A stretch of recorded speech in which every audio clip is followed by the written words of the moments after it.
Alrighty, everyone. It is time for the third region, and that is the East region, highlighted by the number one overall seed, the Duke Blue Devils. Duke facing some injury recently with their best player. Cooper Flagg going down, arguably the undisputed number one draft pick this upcoming NBA draft. They'll be taking on the winner of American in Mount St. Mary's. American, fun story about this, they were a 15 seed in 2013-2014 season. They played Wisconsin at the BMO Harris Bradley Center, RIP, in the 15-2 matchup. They will lose to Duke. Not much to say about this. Although Flagg's hurt, I think they have enough firepower to get through this. Give me Duke in that one. They'll wait the winner of Mississippi State and Baylor. Mississippi State, they're kind of unraveling at the wrong time. Baylor, I'm going to be honest, not too informed on them, but I got Baylor in that 9-8 matchup. They're going to take on Duke in the round of 32. Moving on down, we got Oregon and Liberty. The Flames out of Liberty. Hugh Freeze, coach football there. Oregon's going to win this. Dana Altman, he is a winner. He thrives in March, whether it's the NIT or the Big Dance. Dana Altman wins. It's just what he does. He's going to win against Liberty. No 12-5 upset there. But where there is an upset is this 13-4 matchup. Akron, the 13 seed, taking on Arizona. Akron is going to win. They just won the MAC tournament in spectacular fashion. Game-winning, fast break layup. They won it. And Caleb Love is going to shoot his way out of this tournament for Arizona. His season's finally going to be done. His career's finally going to be done. Akron, the Zips, finally get their March Madness win. I've picked them every year they've been in the tournament the last 4 years, whatever. This is the year they break through. 1 second, please. It's getting a little serious here. All right. BYU and VCU, they will be playing in Denver. VCU starting to play good ball, just won their conference tournament. BYU kind of has a little home court advantage here. But that doesn't matter. Give me VCU in this one. They move on to the round of 32.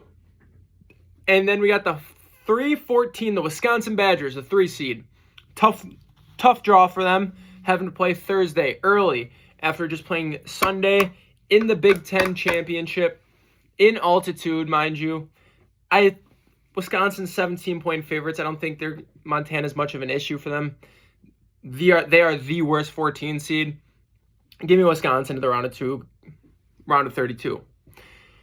Moving along, St. Mary's and Vanderbilt. Vanderbilt having a good year out of the SEC. St. Mary's out of the West Coast Conference. I think Vanderbilt gets this upset done. Vanderbilt, they play a solid brand of basketball. Oh, they're seen as a baseball school. We now see Vanderbilt's football program take a step forward.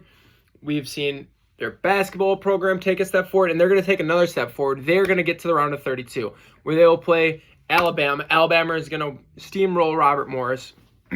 That sets up Vanderbilt and Alabama in the round of 32. All righty, heading back up.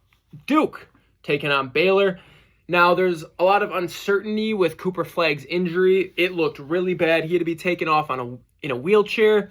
So because of that injury, I do not trust Duke. I am not very high on John Shire. And like I said in previous episodes, the ACC is not a good conference by any means. Baylor is heading on to the Sweet 16, where they'll face the winner of Oregon and Akron. Akron, big story coming out after beating Arizona. Although I don't think Akron can match up with Oregon. Oregon's going to move on to the Sweet 16. All right, heading down. Wisconsin and VCU. VCU, after pulling off an upset. Wisconsin, their offense is they have too much firepower. You don't know who's going to get you. It can be Carter Gilmore one day. It can be John Blackwell. It can be John Tonje. Nolan Winter. Any one of their starting 5 members can go off. And I use go off very loosely there because Stephen Crowl is going to get 15 points, and that's going off for his standards. Wisconsin to the Sweet 16. They return to the Sweet 16 for the first time in a long time, where they will play The winner of the SEC duel, Vanderbilt and Alabama. Nate Oates, my cousin Vinny, as John Rothstein says, they will be winning that matchup. Vanderbilt's good, but they're not that good. Alabama to the Sweet 16. Roll Tide. All right. Moving back up along. Baylor and Oregon in the Sweet 16.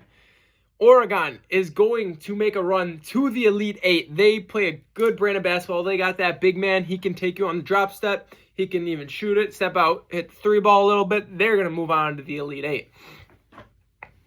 Wisconsin and Alabama. Now, here's the interesting caveat about this game. Wisconsin and Alabama played each other in football this past fall.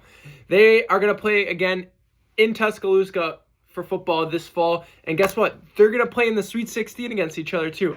And guess what? Alabama's going to get the best of Wisconsin all 3 times. Alabama to the Elite Eight where they play Oregon. And Alabama is going to win this region, the East region, because they are that good. They are battle-tested in the SEC. They play a gauntlet of a schedule. 2 teams in the SEC didn't make the tournament? Alabama to the Final Four. And you can call this chalk all you want, but this is a year I don't see many upsets. I don't see really many high seeds making it to the Sweet 16, aside from Drake. But Alabama wins the East region. Stay tuned for the final region preview, and that will be the Midwest, led by Houston Cougars and Kelvin Sampson.